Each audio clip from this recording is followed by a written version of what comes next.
জয়গুরু বন্দে পুরুষোত্তমম। পরম প্রেমময় শ্রী শ্রী ঠাকুর অনুকূল চন্দ্রের কাছে বিভিন্ন সময়ে বিভিন্ন দাদারা মায়েরা বিভিন্ন প্রশ্ন নিয়ে হাজির হয়েছেন, তার সমাধান পেয়েছেন, উত্তর পেয়েছেন। তো আজকে আমি বলবো যে মন্ত্র ঝাড়ফুঁকের কথা।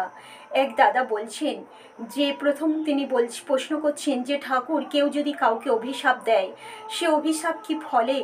তখন শ্রী শ্রী ঠাকুর বললেন, কেউ যদি প্রবৃত্তির বশে কেউ কাউকে অভিশাপ দেয়, অর্থাৎ হিংসা বা ক্রোধ বশত বিনা কারণে, সেটা কখনো লাগে না। কিন্তু সত্তায় আঘাত পেয়ে, কারো কাছ থেকে আঘাত পেয়ে, কষ্ট পেয়ে কেউ যদি কাউকে অভিশাপ দেয়, সেটা কিন্তু অনেক সময় ফলে যায়। তো সেই জন্যে কেউ কাউকে কষ্ট বা আঘাত দেওয়া উচিত নয়। তারপর সেই দাদা প্রশ্ন করলেন, আচ্ছা ঠাকুর, আমার এই যদি কেউ কাউকে বান মারতে চায়, ঝাড়ফুঁক তুকতাক দিয়ে ক্ষতি করতে চায়, তখন শেষে ঠাকুর বললেন, ক্ষতি করতে পারবে না যদি প্রতিদিন হাতে জল নিয়ে ভগবানের নাম করে খাস, বীজমন্ত্র জপ করে খাস, তাহলে কেউ তোর ক্ষতি করতে পারবে না। বরঞ্চ যারা ক্ষতি করতে আসবে তাদেরই কিন্তু ক্ষতি হয়ে যাবে। বলেই আরও তিনি বললেন যে কেউ যদি সস্তনীর সেই ফুলটুল দিয়ে কবচ তৈরি করে দেয়, আর তাহলে কিন্তু অনেক সময় ফলপ্রদ হয়, সেটা ভালো হয়।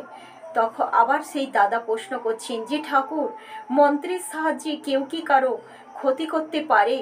তখন শেষে ঠাকুর বলছেন যে না, মন্ত্রের সাহায্যে ক্ষতি তখনই করতে পারে যদি কেউ সুকেন্দ্রিক না থাকে।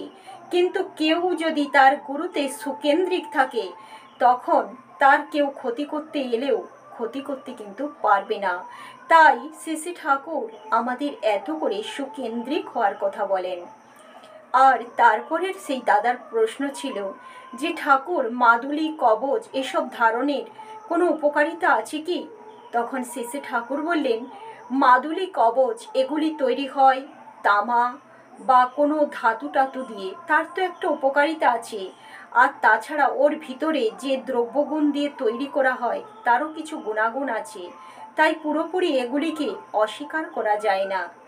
তো আজকে জেনে নিলাম যে কেউ যদি আমাদের ক্ষতি করতে আসেও ক্ষতি করতে পারবে না যদি আমরা সুকেন্দ্রিক থাকি, যদি আমরা প্রতিদিন সেই প্রথম জলটা ভগবানের নাম করে খাই, তাহলেও কেউ খারাপ করতে পারবে না।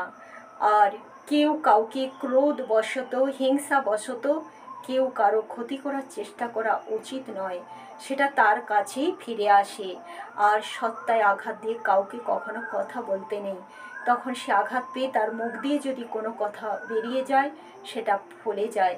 তাই আমরা চেষ্টা করব পরস্পরকে অন্তত ভালো না বাসতে পারি, কেউ কারো আঘাত দিয়ে কখনো কথা বলবো না।